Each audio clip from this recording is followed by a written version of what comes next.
Hey guys. So it's been quite a while since I've been live on here. And there's been so much energy and so many thoughts moving around. And as you jump on, say hi. Let me know where you're from. For those of you that don't know me, my name is Ashura Eden, and I am an embodiment teacher helping you link your mind, body, and spirit so you can create your next level of impact in the world, whether that impact is in business or in relationships. My website is ashuraeden.com. So that being said, let's get on the topic of today. The mother-sister wound and pleasure and permission. I don't have a script or notes, so if you're here and you have questions, just drop them in and I will answer them now or on the replay. So I'm going to start with a personal story rather than like a teaching or anything. So many years ago, in 2012, I confronted my family of origin about trauma in the system. And they all betrayed me. Now that really sucked, but that's not really what this live stream is about. But what happened at the same time was that I had two female therapists that I had trusted deeply. And one of them in particular also betrayed me. And this is going towards the topic. This is going towards the main topic. And at that time, she just fell off the face of the earth and ghosted me. And honestly, my heart was broken. At the time, I confronted my family of origin. This was a decade ago. And they betrayed me, and that's not what this is about. But my mentors, both of them betrayed me, but one in particular had been a surrogate mother figure to me. And I went to the surrogate mother talking about the betrayal and abandonment from my family of origin. And then she stopped talking to me. I had just changed my name to Ashura, which is a reference to the Divine Mother. So I was just starting to own, hold, carry this legacy of Divine Mother for myself. And this mentor betrayed me, fell off the face of the earth, stopped talking to me. Needless to say, I was heartbroken and devastated. And yes, that is in this case, that was the mother wound. That was a reference to abandonment by a mother figure, right? And it's interesting that happened in my life at that time, because it was at that moment, I know the title of this is Pleasure and Permission, but at that moment I was stepping into power. I wasn't really stepping into pleasure or permission, but I was stepping into an expanded sense of identity and an expanded sense of personal power. I had just confronted not one person in my family, but the whole tribe about trauma and taken on the name Ashura, and I was stepping into an expanded sense of autonomy and power. And yeah, it broke my heart. And yeah, it was like mother betrayal, right? So why, right? Why does this happen? What's going on with this? And how does this tie into the topic of pleasure and permission? Let's unpack this, because if you're here live or on the replay, obviously something similar has happened in your past or is happening in the present. Why do women shoot down other women or ghost on other women, right? What the fuck is that actually about? And obviously, I can't speak to every situation because there's so many reasons and so many causes. In the case of my past self, in the case of my past story, I can say that this woman who abandoned me and broke my heart, and we're not even on my mom, we're on my mentor, abandoned me and broke my heart, was scared shitless of the level of power that I was stepping into, was scared shitless that I had claimed the name Ashura, was scared shitless that I had confronted my whole family and simply didn't know what to do with it.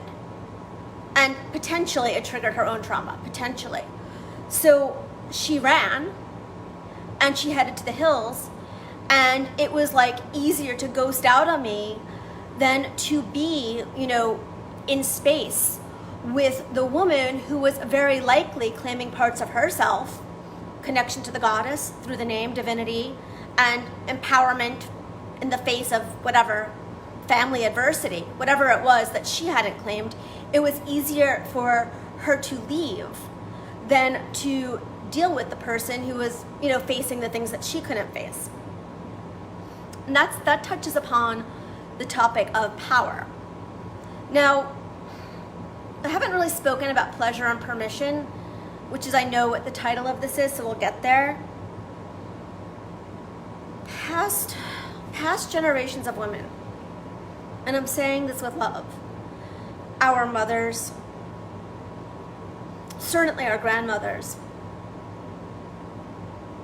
were never taught how to be all of themselves. Think about it. If you go back to your grandmother's time, sex was probably taboo. Even, in my mother's generation, dealing with trauma or repressed parts of self wasn't really a thing the way that it is for those of us now. And on a similar streak, on a similar vein, the female and women, humans who identify as women, doesn't matter about the biology, I'm talking about those of us who physically identify as women, and pleasure have been shunned, have been, gotten, be a nice girl, be a good girl, stay small, be in the corner.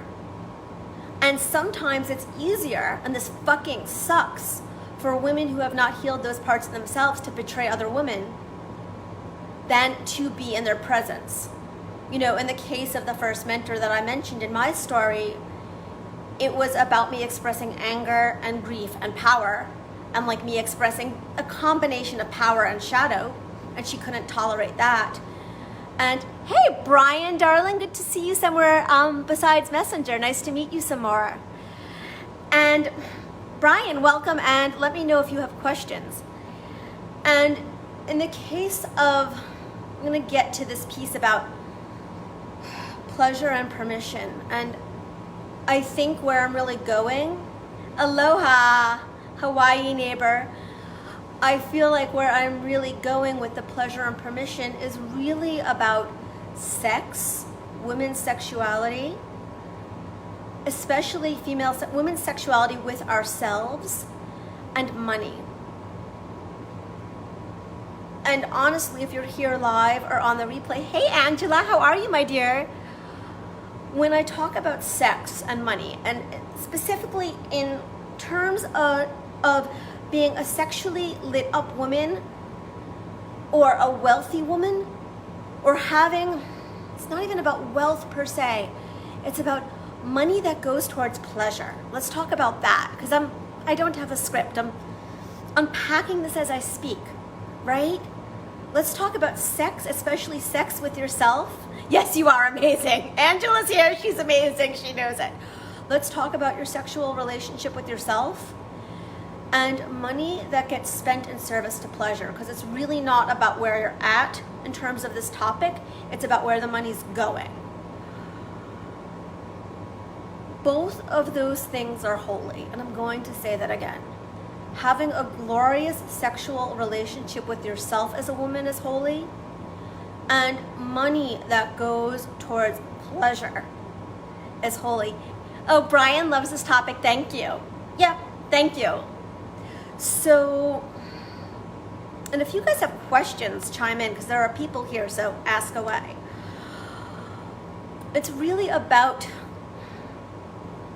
honoring a woman's sexuality with herself, as well as being a woman who has money and spends it on pleasure.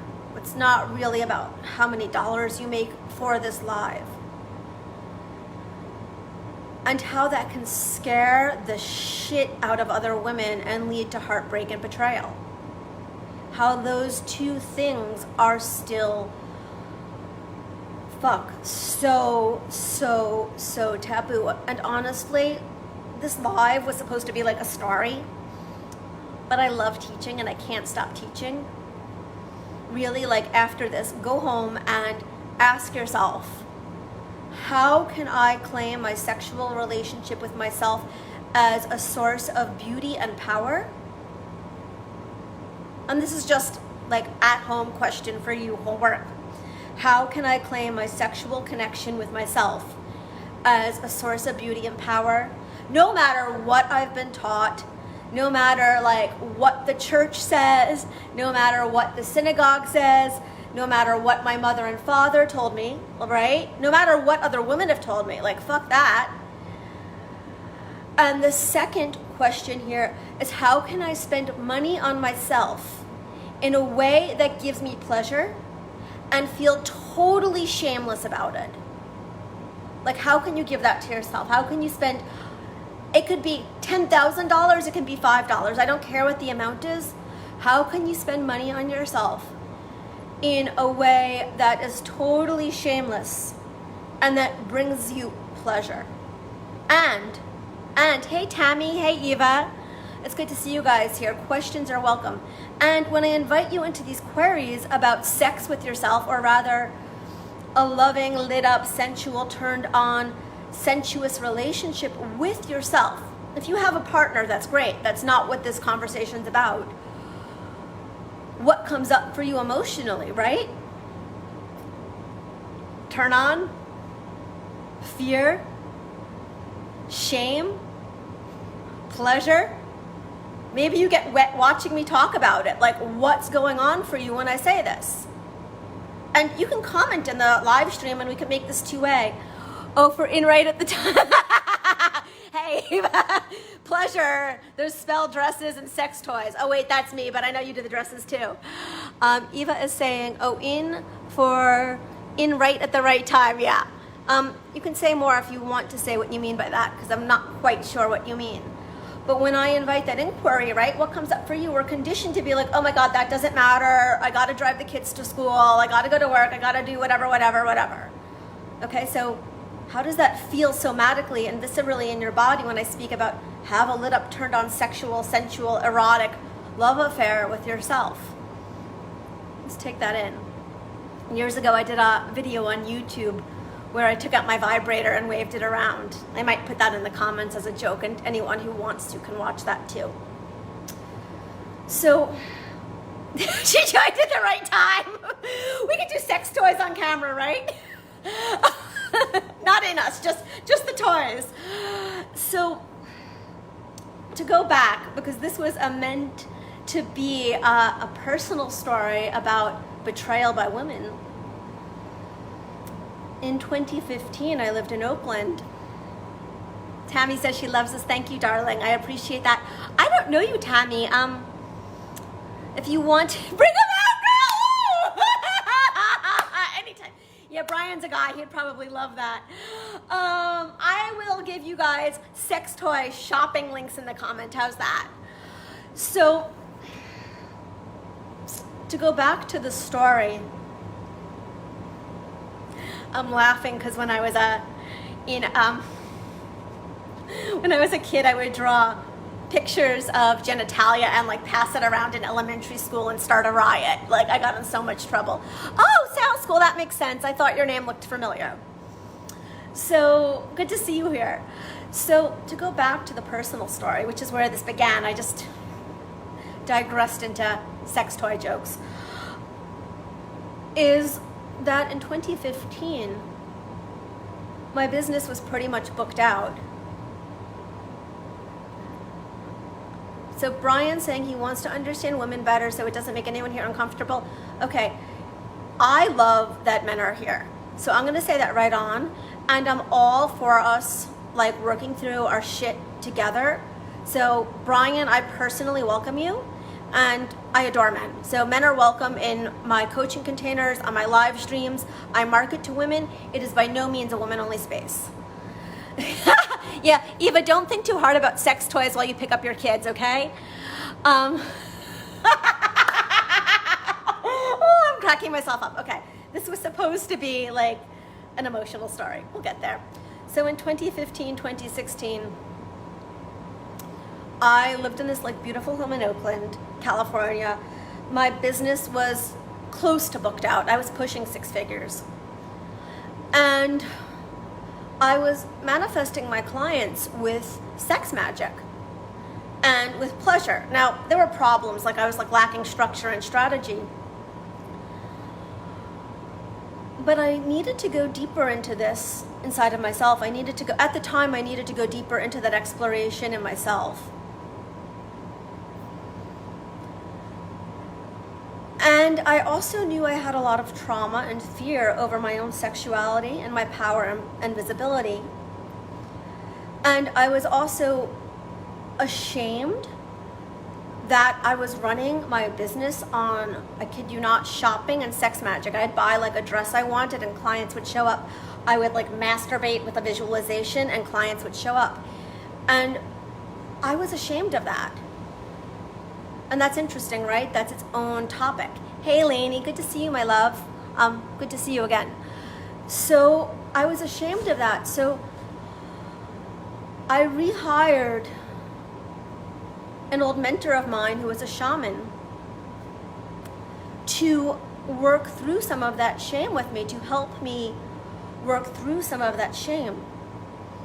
And I was very honest. I told her about like the degree to which I was buying clothes. I told her about the fact, to the degree that I was using sex magic and masturbating. And I also shared some very personal things like my sexual frustration at being single, and definitely said some like really crass things about myself in our sessions, like, I need to get laid. Tammy says I need to do that. Tammy, I might have some old YouTubes on that. I'll see if I can find them, and if I can, I'll put them in the comments or on my wall or something for people. Actually, I know that I do. But I was so ashamed of what I was doing, and I was afraid of my own power. Like, I was really connecting to my power in a visceral way, and there was joy, but there was also shame, but there was also terror that the other shoe would drop, and terror that the good things wouldn't stay, and terror that all the good I was doing would fall apart. And I know someone here can relate to that like I was like pulling in like, I don't know, like $18,000 like out of thin air through like sex magic and shopping and just doing whatever the fuck I wanted. And I loved it, but I was ashamed of it, but I was terrified it wouldn't last. So I rehired this mentor that I had trusted early in my spiritual journey, and actually she was the one who initiated me as a priestess back in 2006, 2007, like a decade before that. And what did she do? She shamed me again. She told me that my shopping habits were wrong and bad. She told me that the magic I was creating wouldn't last. She told me that if I kept going the way I was going, my whole life would fall apart. At one point, and this was in 2017, she said, "You'll wind up homeless if you keep doing this." And when I said something like, "I need to get laid," she's like, "Well, you sound like all the clients I work with who are prostitutes." And holy fucking cow, my heart was broken. Because this woman was the woman who had initiated me as a priestess. This woman was the woman who had told me I would be a spiritual teacher. This woman was the woman who had told me I would lead the masses. Yeah, it is fucked up. Tammy says, "Oh wow," and Brian says it's fucked up, and yeah, that's fucked up. And this is what I'm talking about, of the shaming of the feminine. And she completely fucking abused her power to the degree that she was like, "If you keep doing this, you're going to wind up homeless. you know, it's blah, blah, blah, blah, blah, that trajectory. And then like you're just like the prostitutes I coach. And God, what was the other one? Oh, weren't you the one who was mentally ill when you first came to me? Like that sort of trajectory. Weren't you the one who threatened me with a knife when you first came to me? Yeah, I'm going to answer all the questions in a moment. I see all of your comments. Thank you, my loves. I'll get there. I will get to those. And I was like, holy fucking cow, my heart is broken. How can I even trust a woman again? How can I even go get female clients? This woman who was like my fucking surrogate fucking mother is tearing down my sexuality. She's tearing down my sexual desires. She's tearing down my shopping habits. She's tearing down my pleasure. And she's fucking usurping my power. And mind you, on the side, at that time I was signing clients left, right, and center. She was asking me for free business coaching on the side. Like, how did you sell that 10K package? I don't know how.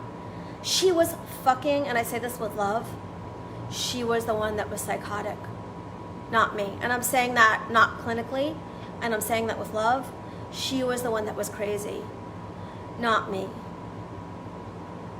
And to get to the point, because there is a point about this, we have been taught as women to tear each other down. We have been taught that it is dangerous to be sexual.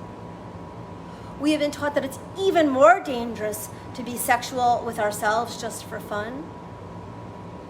We have been taught that it is dangerous to use our sexuality, oh God, for financial gain, right? Because if you use your sexuality for financial gain, even if it's with yourself, you must be, drum roll please, a prostitute, right? That's where all of this was going with her. If you use your sexuality for financial gain, even if you're fucking yourself for empowerment, you must be a prostitute. And I am here to, or crazy, right? If you're shopping like that and having sex and expecting money to show up, you must be crazy. Well, yeah, if you're not using business strategy, if you're just doing that, sure. But if you're using strategy too, no. If you're using business strategy too, not crazy, just using energy. And I am here to say, there is no prostitute. There is no whore. I don't care if you're an actual prostitute, there is no prostitute, there is no whore. Because all of us are holy, and all of us are powerful, and all of us, every single fucking, all of us, humanity, but I'm talking to women right now, but men too, all of us, but especially fucking women, we deserve the full power of our sexuality, and our pleasure with ourselves, and our pleasure with ourselves as a generative and creative force to create more life, whether that life is a baby, or a $10,000 sale, or 3 new clients, or a new boyfriend, girlfriend, husband, wife. That is a part of our soul and our essence, and it's a part of mine, and it's a part of yours too. I'm not speaking to women, men, I'm speaking to other genders, I'm speaking to fucking everyone, although this live was for women. And the women who tear down other women, like my mentors tear down me or tore me down, those are the women that are wounded. It's not us, darlings, it's them. Those are the women that are wounded. And of course, they deserve our love, and they deserve healing and and education. They deserve a shit ton of education, right? And love and healing. Not what this live is about. Those are the ones that are wounded. Yeah, and Angela knows, because Angela and I'll leave it at this, Angela and I have known each other for years, so she knows exactly what I fucking mean. Okay. I'm feeling if there's another point here to be made, and then I'll go back and grab all the questions and comments I missed. So to go back to my story with this second mentor, she was terrified of her sexuality. She was terrified of her desires. She was terrified of her desires for sex, for money, for clothes. I have a whole dress collection, you guys. And no, they weren't cheap, and I'll show it to you some other time. And she took all of that shame and self-hatred and I have to be a good girl and oh my God, what if I'm not a good girl? And she put it all on me. She put the archetype of the prostitute on me, and side topic, right? But how can we make the prostitute holy? And I'm talking about if we use sex magic with ourselves, and I'm also talking about actual prostitutes. How can we make that holy? Separate topic. Okay? We all have power as our birthright. We all have sexuality and sexual pleasure as our birthright. And we're actually all on a divine journey back. Hell, some people on this live stream are Jesus people, and that works too. Brian saying, ask Jesus, sure. Ask Jesus, ask Muhammad, ask Allah, ask the great goddess, ask Kali, ask the great vagina in the sky, ask whoever you want, ask whoever you believe in. Go for it, please. We're all on a journey to bring back all of our parts. I know. And reclaim all of that power. And that's what evolution is, and that's what growth is, and that's what transformation is. Even if that power is found, no, edit that. Especially when that power is found in sexuality with ourselves. Especially when that power is found in our own turn on. Absolutely. Ask Mary Magdalene. Ask Mary Magdalene. Ask Mary Magdalene. Ask Mary Magdalene. Yes. Aho, amen, and what's the other one? There's another one. Mary Magdalene has popped up like 10 times this week in my sphere. We all have a birthright and a divine duty to reclaim that somatic, sensual, vital, erotic life form expression with ourselves, whether that's sex with ourselves or money for pleasure or sexuality for power, no matter how we fucking do it, and to reclaim it as holy. I think that's the point I've been trying to make this whole, however long this has gone. I love you, whoever's given me the hearts, I love you. Okay, I'm gonna go back and grab the questions here. So I think I got most of them. Tammy said, I can see that, especially depending on how you were raised. Tammy, I forgot what that was in reference to, so you can just remind me and I'll get into that later. And a couple of people said she abused her power. And yeah, she did abuse her power. The first mentor, I spoke about a first mentor at the beginning of this live, and most of you guys weren't here then. So you can go back and watch that, and we'll talk about that some other time. But the one that you guys were here for, she definitely abused her power, but more than that, it's like she took everything she was afraid of in herself and shoved it onto me. Guess who else does that, you guys? Dysfunctional parents. Okay, Angela says, I had a mentor who told me I'd wind up in the gutter dead. At the time I had a toddler. This was a male by instance, but not a thing you need to be told. No, Angela, absolutely not, darling. You never needed to be told you that. And I have to say this honestly. Sounds like he was fucking clueless. I just can't not say things anymore at this point in my life. I look young, but I'm 43. I just have to say shit. He sounds like he was fucking clueless, and I'm sorry you went through that. Tammy had asked, do you think it was jealousy? I think I answered that already, but it was her wounds. It was shame. That's a great question, Tammy. It was shame. She was ashamed of her sexual desires. She was ashamed to ask her own clients for more money.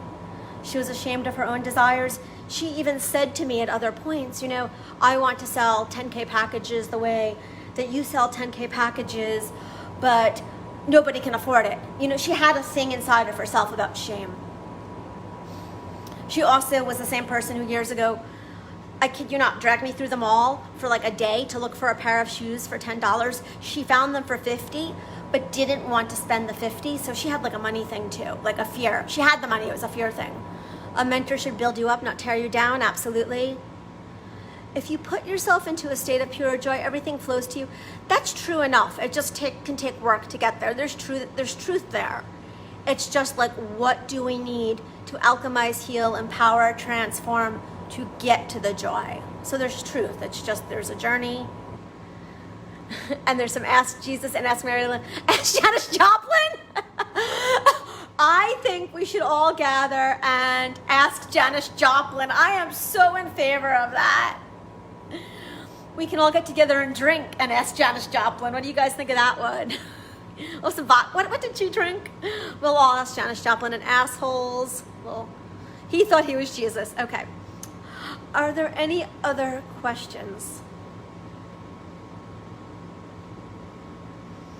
Okay, that's what I have for you. I am going to find those links at the beginning of this. I mentioned I did some ancient videos on manifesting with orgasm. I'm going to pop them in the comments below this live, so it's there for you. Yeah, Brian, you're welcome. I'll pop that, like any of my old sex magic videos from like 2015. I'll pop them in the comments below this. Any other questions before I jump off? Aw, thank you. Brian says, what is a delight to see you in your power. I appreciate that, Brian. And Brian is a beautiful human man.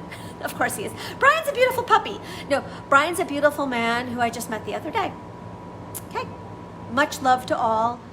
If you grab this on YouTube or on the replay, on Facebook, pop in questions below. And if you grab this on YouTube, feel free to email questions, ashura108@gmail.com.